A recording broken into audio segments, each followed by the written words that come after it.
Hello, my name is Ian. Welcome to my tutorial channel, Inflightmuzik. Today I'm going to show you how to turn your melodies into your own sample loops. I'm going to start by taking a Midi loop that I made in my dark melody tutorial.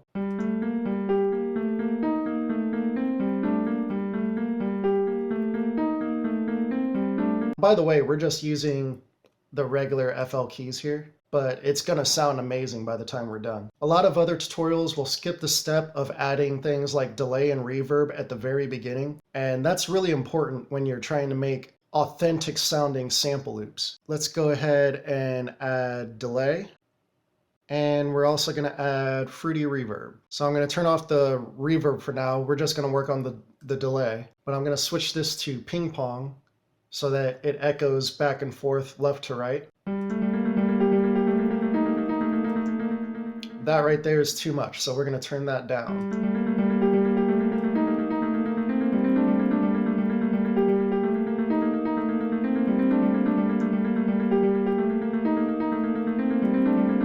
It's a pretty good level.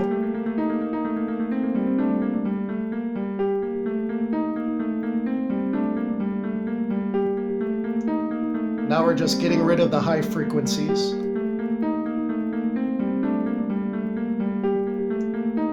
Now it sounds more like an echo.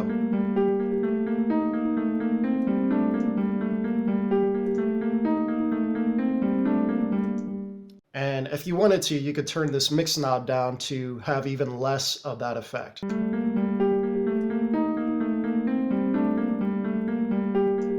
I actually do like that with a little less of the delay on there, so we're going to keep it like that. Now we're going to turn on the reverb, and the reason you have reverb after the delay versus the reverb in front of the delay is because it's more natural. You can do it the other way around, but it's going to sound unrealistic.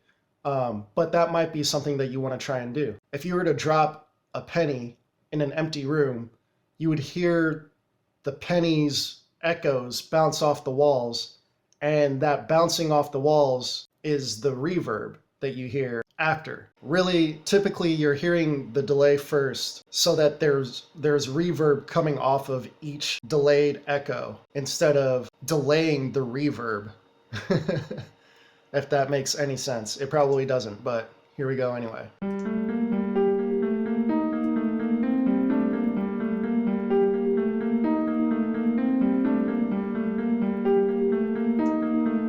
That's about right. Now I'm gonna adjust this high cut and low cut.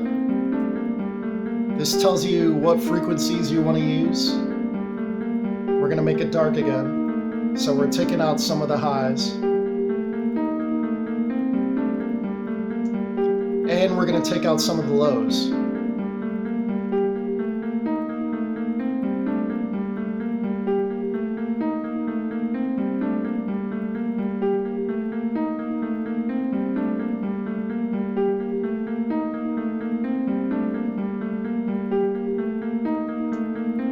We'll leave it right about there. We're going to end up cutting some of that later on as well. Now we're going to increase the decay, which makes it echo longer.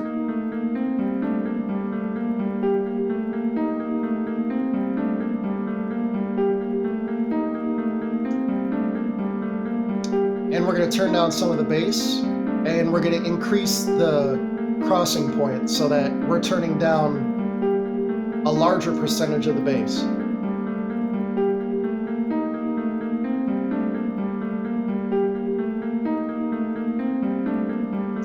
The dampening tells you where the cutoff is going to be for the reverb. So the higher the dampening, the higher the frequencies.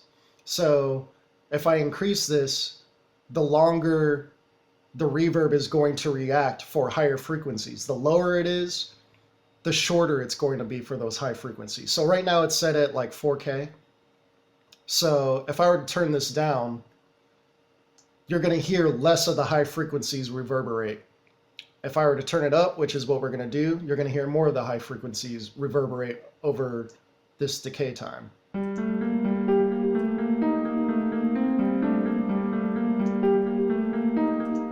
That sounds beautiful. That's something that a lot of people don't talk about, the dampening. Now we're going to increase the size, which is the virtual size of the room. You should be playing this while you're adjusting these knobs, so.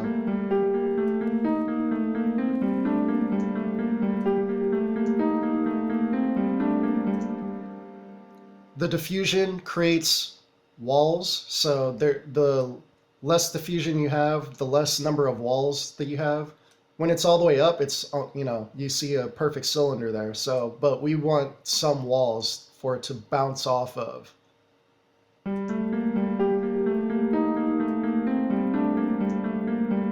That's good right there. And we're gonna delay the reverb a little bit so that it's not reverberating right away.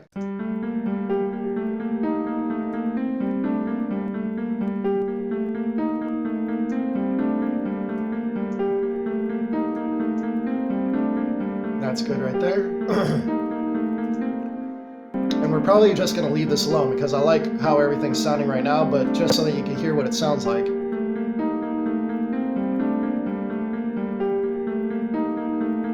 Actually, I like it right there. And then of course you have stereo separation where you can make it more mono, or yeah, it's actually the other way around. This is more stereo, this is more mono, I believe.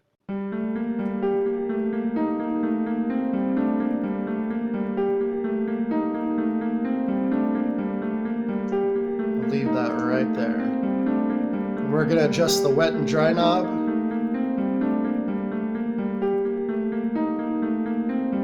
There we go. So now we have delay and reverb set to our liking for our MIDI loop. All that stuff was basic. You should have known how to do most of that, but maybe you didn't know the details of all those knobs, so now you know those. I'm going to duplicate this pattern. So Ctrl-Alt, Ctrl-C to copy. And then I'm going to go to pattern 3 and paste that there. Another way you could do this, you could be in here, and if you're on pattern 2, you could duplicate pattern 2. Let me go ahead and delete this.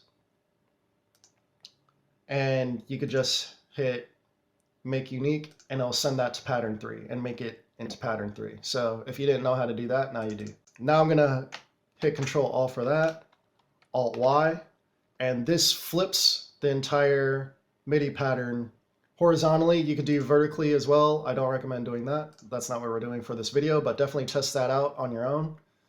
And we're going to accept. So now all the MIDI is backwards in this pattern. You're going to have to cut that because we decided to keep the start times. So now I am going to solo this channel. Now I'm going to hit Ctrl-R. And that brings up this screen.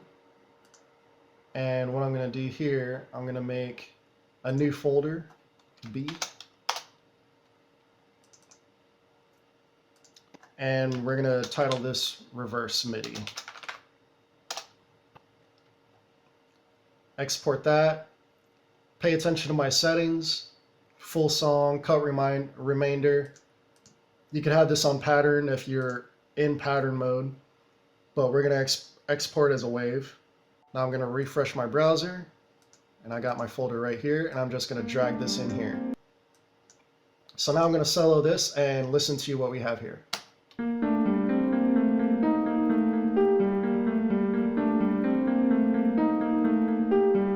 Now that sounds pretty cool as is, so definitely keep that in mind if you want to keep something like that.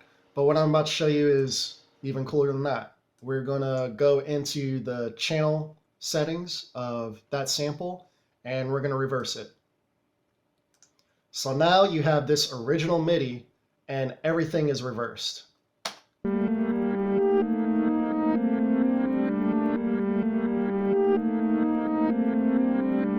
And now if you combine that with the original MIDI, this is what it sounds like.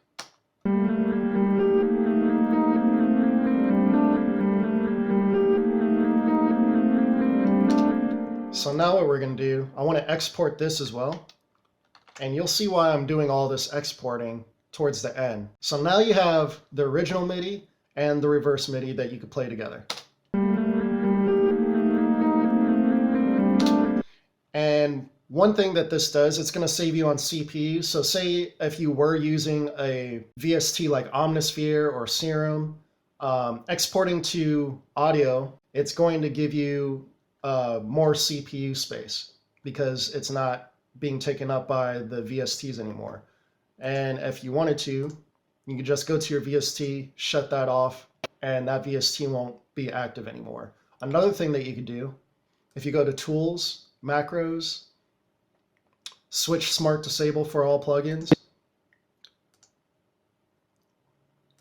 you can see here that Smart Disable is selected right there.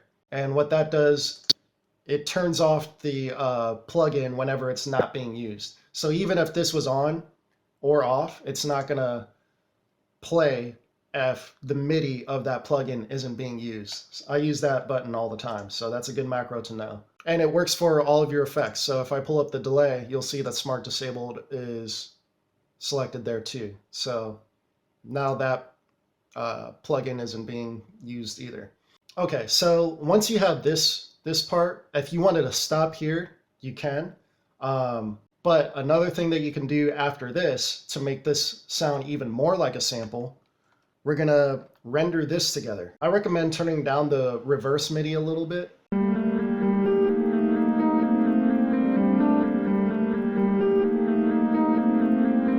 Now, like I said, you could stop there, but there's more things that you can do to make this sound like a sample. You could load up SliceX, but it's actually easier to just load up Fruity Slicer because you don't need all the features of SliceX. And what we're going to do, we're going to drag this sample into SliceX, or Fruity Slicer. So in Fruity Slicer, you just need to change one setting, and that's to go to the slicing and change it to beat. And right here, you have the sample laid out in beats for you. So now it's all chopped and ready for you to switch where you want to play whatever samples you want.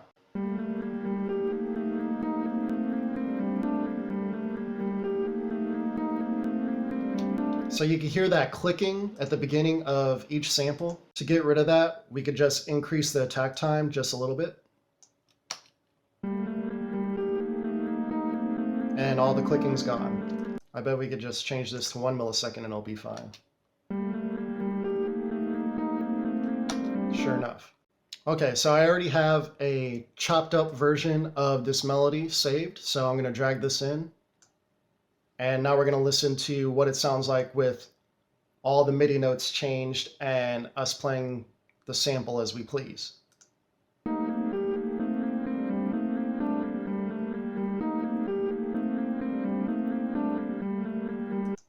Pretty cool, right? So now we're going to take that and we're going to render this.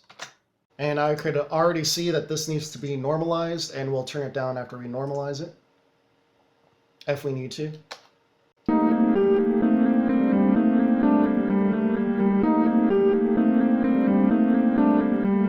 So now that we have our sample chopped up, I'm going to show you something else. A lot of people will use gross beat or halftime to halftime their samples. And you could have done that in any of these steps right here, but we're going to do that here, but we're not going to use gross beat and we're not going to use halftime. And the reason being, some of you might not have halftime and some of you might not have the full version of gross beat either. And gross beat, the reason a lot of people use halftime instead of gross beat is because halftime will actually halftime the entire sample as is, versus gross beat will only halftime like 4 bars of the beat. Which we have 4 bars here, so it would work out pretty well. But here is an alternative. If you go to Tools, Macros, and switch all audio clips to Realtime Stretching, and you select Stretch Mode in here, what we can do is duplicate this and make unique. We'll save that as Chop Sample Part 1, save. And what we can do now is extend this out for 8 bars. So now this is essentially half-timed.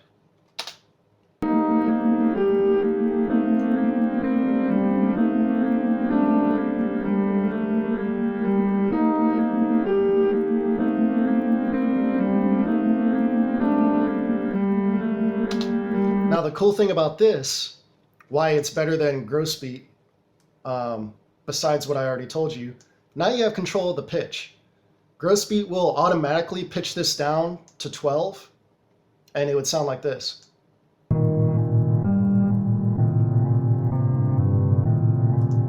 But now, I mean, you can have it up 12 if you wanted to.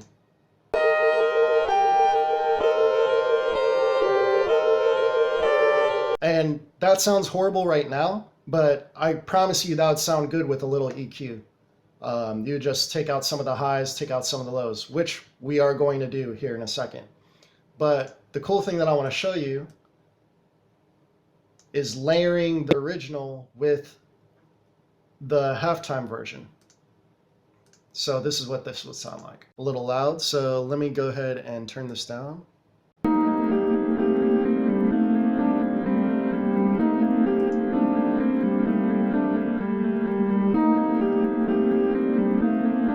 Sounds like a mess, right? Well, let's go ahead and balance the volume between the two.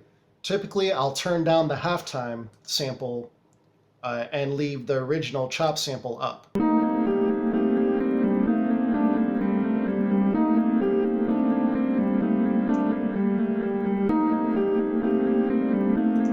Hell yeah, that's about what we want right there. So now, with all of these options here, now you can have an arrangement that changes up the sample throughout the whole thing. So we started here.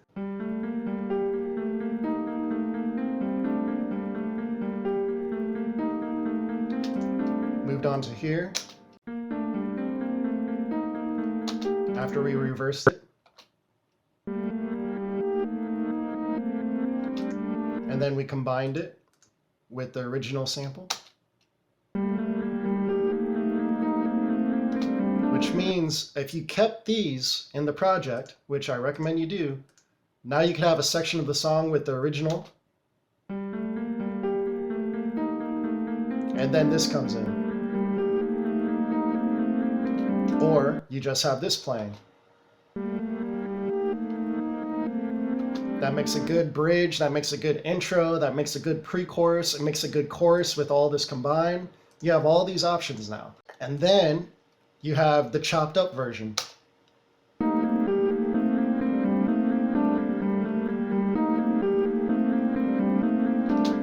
Which you could layer with the halftime version.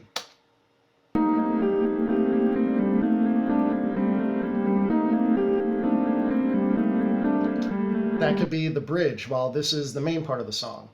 And then you could take this and have this soloed.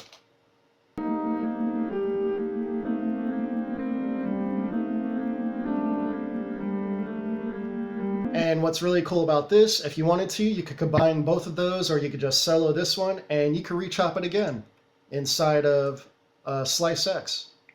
And just do that whole process all over again. But we're not stopping there. Let's add some more effects. Let's go ahead and EQ this to make it sound more professional. So let's bring out Fruity EQ,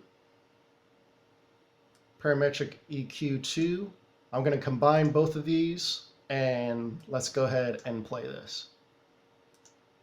I got my preset default, which is just, I made this preset just to have a quick low pass and high pass, vice versa, a quick high pass and low pass. So let's go ahead and use it.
And that's how I would EQ that sample.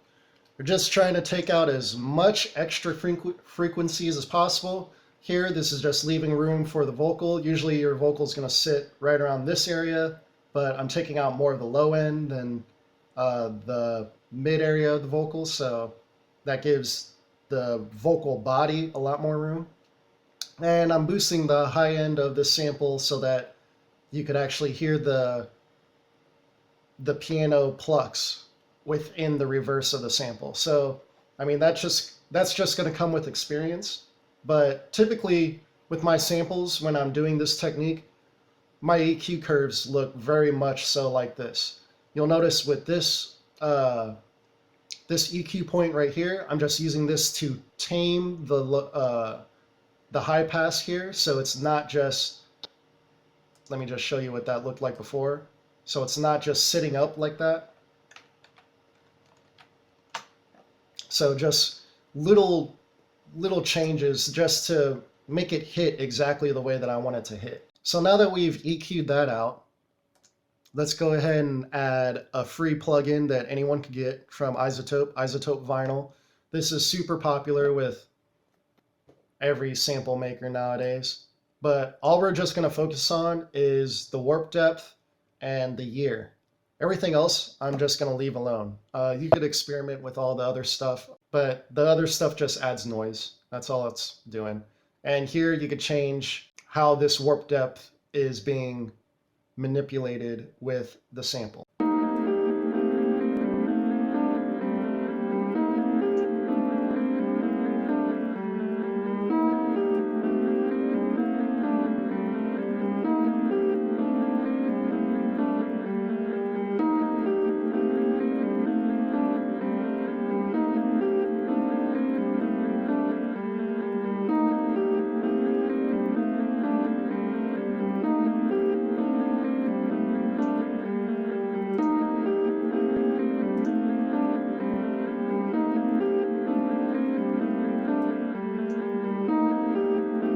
There we go. Now when we change the year, the lower we go, the darker it's going to get. The higher we go, the brighter it's going to get. I typically like 1960, 1970. So let's take a listen.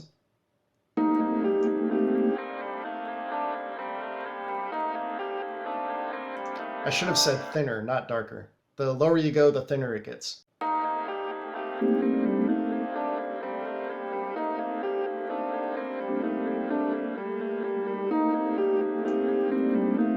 This is about where I usually like it, 1970. Most people leave it on 2000, to be completely honest. But I'm gonna put mine on 1970. So yeah, I think that about covers everything that I wanted to show you overall. So the reason we added reverb and delay at the beginning rather than afterwards, if you add it at the beginning, before you get to the slice X, you'll chop off the sections of reverb, and that makes it sound more like a sample. If we were to add reverb and delay after we made our chops, this would sound a lot smoother. So depending on what you want, if you want that authentic sample sound, add your reverb and delay beforehand. But if you just want a smooth sounding sample, add your reverb and delay after, or do both. Test it out. But yeah, that pretty much covers how to make sample loops out of your melodies without using gross beat or halftime. If you like this video, leave me a thumbs up or a comment and hit that subscribe button with that notification bell, and I'll see you in the next video. Peace.